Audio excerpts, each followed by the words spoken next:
All right, unlocked, and let's see for the first time. Oh, goddamn. Well, the bike is still standing at least. Damn, I do need my mask. Fuck. God. Hot water went in it. Damn, it was all the way up to there. Holy shit. Horrible. Put your mask on. Alright, so she is out of the shed and obviously in very, very poor condition. What a shame, man. She was a beautiful bike. And I'll post a pic real quick. She looked like this.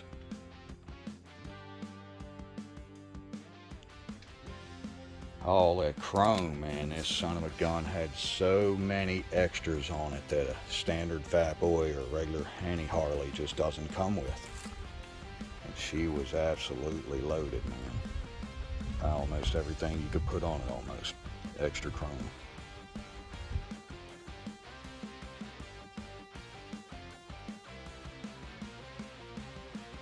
Today's Vassmotorsports is going to be making a pretty sad video. I hate to be doing this, but I'm going to try to save my Harley that was involved in the Hurricane Ian. Screw you, Hurricane Ian, you piece of... But anyway, let me show you what we got here, what we're left with. And this is just one of the pieces. This is the Harley.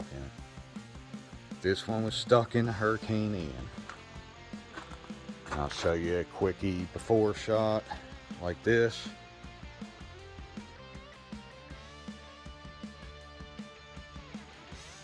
And that's what she looked like before, and this is after, because it was absolutely beautiful. I do not want to give the bike up. Unfortunately, as you can see, it's in rough shape now. It was underwater for at least 5 days. I took the seat off when I was down there. I went down to Florida. I'm back to South Carolina now at my home, my shop.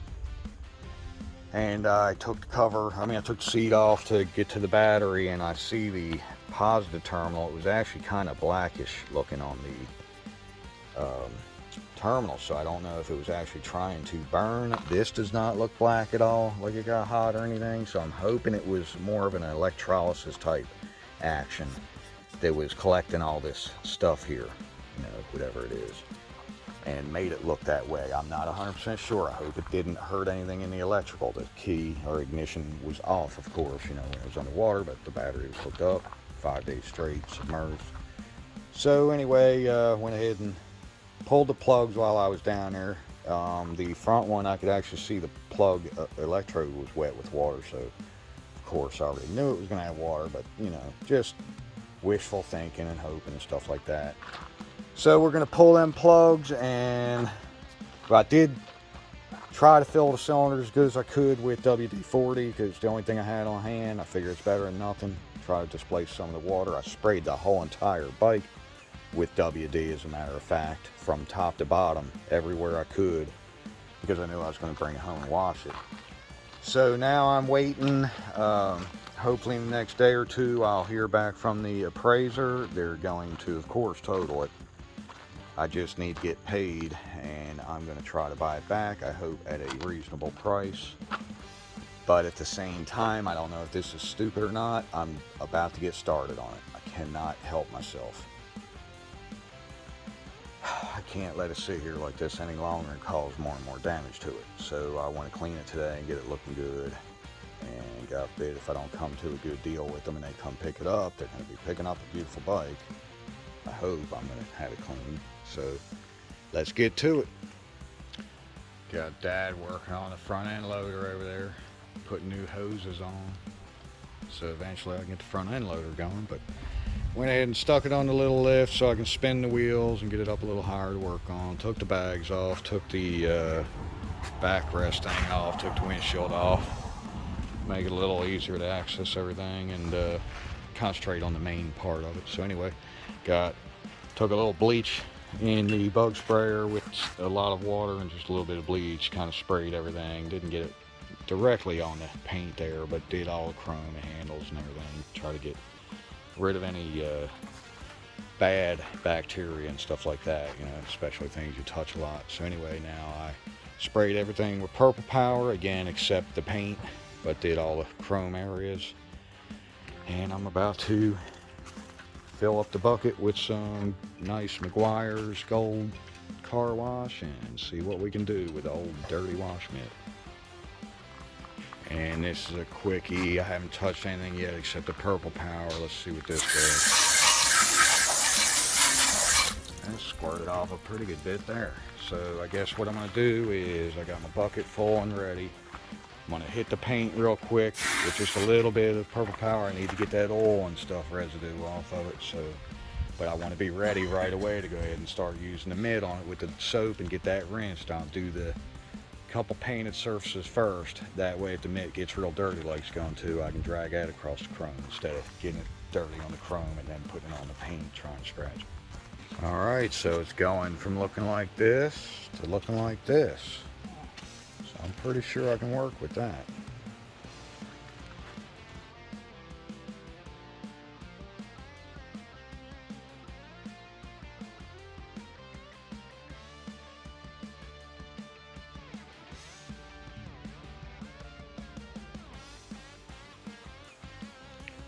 And today I'm back out here, so it's dried overnight, as you can see.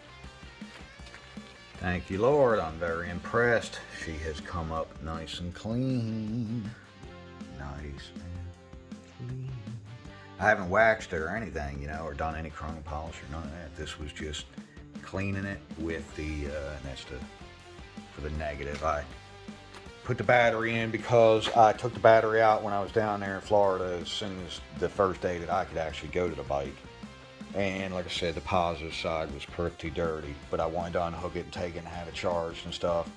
Guy at O'Reilly tells me when I come in the next morning that this one and two of my other batteries out of the boat and one out of the RV was no good. They all had bad cells. So I said, all right, give them to me, I'll take them home. Threw my charger on it. It had 12.1 volts. I said, let me try to charge it. Next thing I know, I come out today. I had forgot about it last night. Come out today, and it was sitting there in the flow mode, which means, you know, it was totally topped off and it was just maintaining. Brought it in here, threw it on my load tester. It held up to the load good. I could see it was staying in the 11 volt range, and when they hold like that, they're definitely good. It tested good. So I'm about to hook it up. I took the plugs out, sprayed WD. Well, actually what I did was I put it in 5th gear and rolled it across the floor, and I could tell, you know, the pistons were moving or whatever, and nothing really came out. So I'm leaving the plugs out, sprayed a bunch of WD in there, about to hook the battery up, and we're gonna hit the switch and see if she'll spin over. Excuse me. I do have the plugs in so I can see, you know, they're in the wire here. I want to see if they're sparking or not, make sure she's getting sparked. And that's just the main thing I want to do for right now. Then we'll continue on from there as long as she spins over good. I did check the oil. It does not seem like it's all full of water. I'm still going to change all the fluids anyway. And it was time for an oil change anyway. And I don't know. We'll see what happens. I still need to clean the fuel out of the tank because it's got to have some water in it. I'll probably take the carb apart and clean it out, and that way I can make sure it's nice and clean like a rebuilt. So stick around. Okay, moment of truth. Now remember, she's been underwater. You've seen her. She was underwater about 5 days straight. Let's see if she's got power. I did take the fuses out and unplugged the box and all here, and it wasn't wet, but I took them all out, cleaned them, and made sure none of them was popped. Everybody's like, come on, do it. And I sprayed them with WD real good, blew everything out real good, plugged it in. So let's see what we got. Ooh, nothing. That ain't good. That's a no good. So I guess I'll have to do a little Googling real quick and see if there's like a main somewhere or something that I'm missing. I really don't know. See what we can find. Or somebody start leaving comments, please. So I've got my little jumper in, and now I've got power. So let's see what happens when we hit the start. It's in neutral. Yeah, I hope so. Blowing, right? No. Yeah, it's gotta be in neutral. Not agreed. All right. Woohoo! That's a good sign. So it blew out. A little mist, and I can tell it got on my shirt. That was WD. I can smell it really good, is what I was going to say. So that's good. Not a lot of water or nothing like that. Just sprayed out. As a matter of fact, you can hardly tell anything come out. So let's see if them plugs. I'm going to see if they're firing. I just got a face full. I seen the spark on that one, so it's definitely sparking. This one. Oh yeah, she got spark. All right. Definitely got compression. Spark and compression. Let's go, baby. So I am happy that she will spin over and all that good stuff, even though I have to jump it. I believe the ignition switch is bad.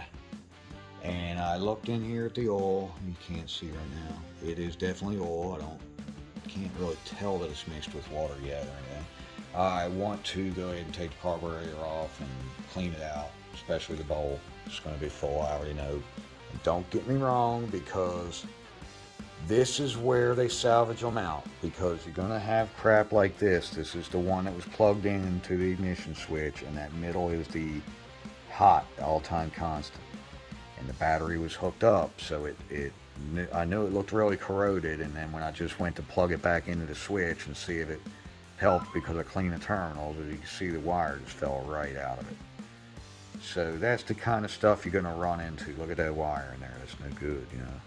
I don't know if trimming it back a little is going to expose any good wire or not. And I can probably purchase that pigtail on eBay or whatever when I get the switch. But the problem is there's going to be other issues like that throughout the bike. And that's where it takes a really good trained eye and some patience and time to go through every connection on the bike and make sure nothing looks like it's corroded like this one was, you know, because it got so hot. So that would have a lot to do with why the positive terminal was burnt black too, you know, kind of corroded and stuff. But luckily all these other ones look good. I'll probably take the tank off, headlight apart, see if I can see any other, there goes Jonathan. What's up, Jonathan? Woo. That mirror out there got me with the sun. So anyway, just giving you fair warning ahead of time. If you purchase a salvaged flooded bike or anything from the Hurricane Ian, then this is the kind of stuff you'll be running into if you're even probably lucky, because it could be a whole lot worse. I did see the starter terminal is rusted so bad looking, so it did spin over when I jumped it, but it's probably going to need a starter because I don't want to be out riding it and get stuck somewhere. So you're going to have to look over your bike really well. Alright, I couldn't help myself. I had to come out and hook the battery back up and strip this wire a little. It come out the other night. I'm going to jump it over in here. I went ahead and put the spark plugs back in, put the wires on, got the filter and everything off the other night, but I haven't messed with it. I've been working on other stuff and I just can't. I got to hear it. It's Friday night. Still ain't heard nothing from the insurance and all, so time to go ahead and at least fire it and make sure that it's worth keeping. It didn't do too much damage. I did check. It does have oil. It's getting a little lower on oil, but it does have oil. Well, I say it's getting a little lower. It's sprung a leak. It's making a little mess under there, so it's not low. But anyway, I'm going to give it a shot of starting fluid, even though I didn't clean the carburetor, the bowl. I know it's going to have water. I just want to hear it boom like that real quick, and then I'll know it's worth going further with it. Alright, so I got my power on, I got the wire jumped, it's just kind of sticking in there. Got a green light for neutral, I'm going to give it a little shot. Actually, let me try to hold the throttle open. Hang on with me here a second. Let's see here. Alright. Okay. Alright. That's a good sign, folks. Very, very good sign. What do you think, Jasper? Woo! Alright, now I just got to get it for the right price. I don't know what the heck they're going to say. But she will run. That's a good sign. So it's been a while since we've been working on it. Got Dad over here helping me out. What's up, Dad? So we went ahead and took the tank off. It was not full of water, but it definitely had a lot of water in it. A little bit of rust and stuff here. So I put some, I forget the name of it. Evapo rust. Yeah, I had some of that. So I poured that in. It's been sitting in it a couple days. And thankfully, when I looked in there, you ain't gonna be able to see it right now, but it's actually nice and gray down in there. I was so shocked because I thought I was gonna have to buy the tank liner for it, you know, and spread it around inside there. But thankfully, looking in there, I'm just gonna flush it out with a little more fuel, clean fuel, and we should be good to go. And I've had the petcock off a couple times to drain it and stuff, and we'll make sure that screen is nice and clean. Took the carburetor apart, had to lube up the cables because the throttle was actually getting stuck. It's been because the bike was submerged for 4 or 5 days, and then of course the moisture and water was probably in the cables even longer than that. So I got them up in the air right now. I've been spraying both ends. Took this apart so I could spray inside here, and I sprayed in here with WD, letting it run down inside the cable, and we keep working them back and forth. Took the carb apart. It was full of water, nothing but water poured out of it, and it needs to be cleaned. So I got all my parts out. We're gonna clean everything real good. Clean this out already some. We're gonna get a little better than that. I need to go ahead and order the kit tonight, get it on the way. So she will be running again, and this time hopefully it'll be running even better, because I always did want to take the carburetor apart and clean it, just because it's got 40,000 on it when I bought it, like 39, and I never knew if anybody's ever cleaned it, and probably not. So hopefully she'll be running better. Alright, so another day's went by. We're only kind of messing with this on the off time when we got a little bit of time here and there, hour or two, couple hours or something. So what I'm doing now is I'm draining the engine oil, and luckily only a little bit of water come out at first, and the rest is just black. It's time for an oil change anyway. The other stuff in the bottom there is from the primary cover on the other side where the clutch is. It was full of water. I mean, it almost overflowed the pan here. I had to go dump it. My dad had his finger on the drain plug while I could come back and put the pan empty under it again, and it put, you know, that much in the bottom or something. So it was completely full. I'm taking the cover off here on this side. Got the exhaust out of the way. Excuse me. I'm pulling the cover because I need to check my timing chain guides, the little shoes, because I went ahead and ordered the rocker lockers for the rocker arms up top. Putting the bushing kit in because it always had a little rattle sound to it, and I don't like it. So I know it's a Harley, they're going to be noisy, but I want to try to take care of that because it bothers me. I don't like it. So anyway, I'm going to put the rocker lockers in. The tank is unbolted, it's just sitting on here so it don't get scratched sitting around the shop. But anyway, I'm going to go ahead and pull the cover here, and we'll inspect those shoes. That's not what I wanted to see. All I did was took the bolts out, and you can already see water coming. Oh yeah! Oh my goodness! Wow! Not what I wanted to see. Alright, water going everywhere, all mixed in. Again, don't ever just run your motorcycle if it gets flooded, completely submerged in water, like over the handlebars, and sits there for a week in the freaking water. Thanks a lot, Hurricane Ian, you piece of shit. So anyway, now, as you've seen back time ago, and man, I wish I wouldn't have let it sit this long, but I did find out good news today. I called the DMV, and all I have to do is go pick up the title because it's still in my name. Everything is good. It's just now it's going to be branded salvage. So I didn't know it was that easy. I thought I was going to have the bike complete and back together and running where I'd have to take it to the DMV and have it inspected. But it's not like that in South Carolina, so I got really lucky. Oh man, I forgot to get something under there because I still got the drain plug out. I had to grab the pan real quick to try to catch what else was in here. Whole point of the story is, even though I was pulling the dipstick and looking, and the oil in here looked good, I even stuck a screwdriver down in, pulled it out. Excuse me, it was good. That's a lot of water come out of that motor. So anyway, like the day I tried to start it on the starter fluid just to hear the motor run, I thought the oil in the motor at least was good. I still have not checked the trans yet. I'm pretty sure, of course, it's going to be full of water too. But look at this. I am so glad I didn't just clean the tank and the carb and try to run it like this, even up and down the street a couple times, just to see how it was running, because I'm sure I would have did some major damage. That is some nastiness. So anyway, I'm going to get it cleaned up a little, and I can already tell, oh yeah, them shoes are worn. I don't know if you can see. It's really hard to tell with the phone camera. Oh yeah, that is eating into that shoe. There's too much of a ridge there. That shoe is supposed to be nice and flat.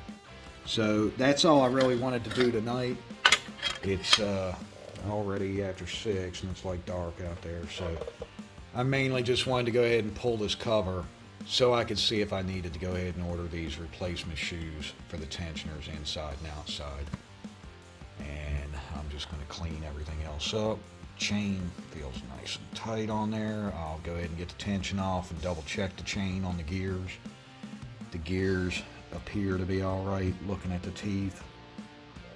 So I think I'm all right there. The bike has like 44,000 on it. And matter of fact, I bought it with 39 on it.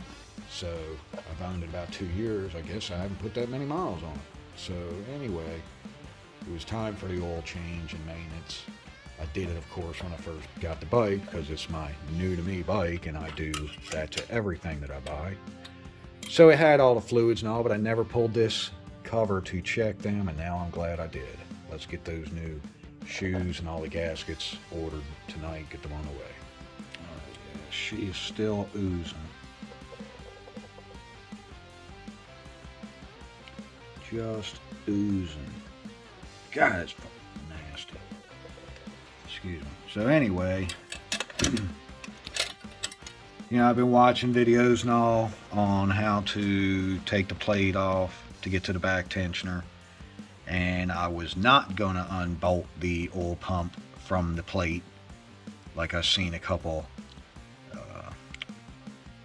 more knowledgeable people do it that way, especially even Harley mechanics and stuff that have worked at the dealerships and all. So I'm going to take their word for it, and I watched them do it and they put it back on no problem. But with all this sludginess, even though I didn't run the bike, obviously I'm going to pull the oil pump apart and go ahead and clean everything out, you know.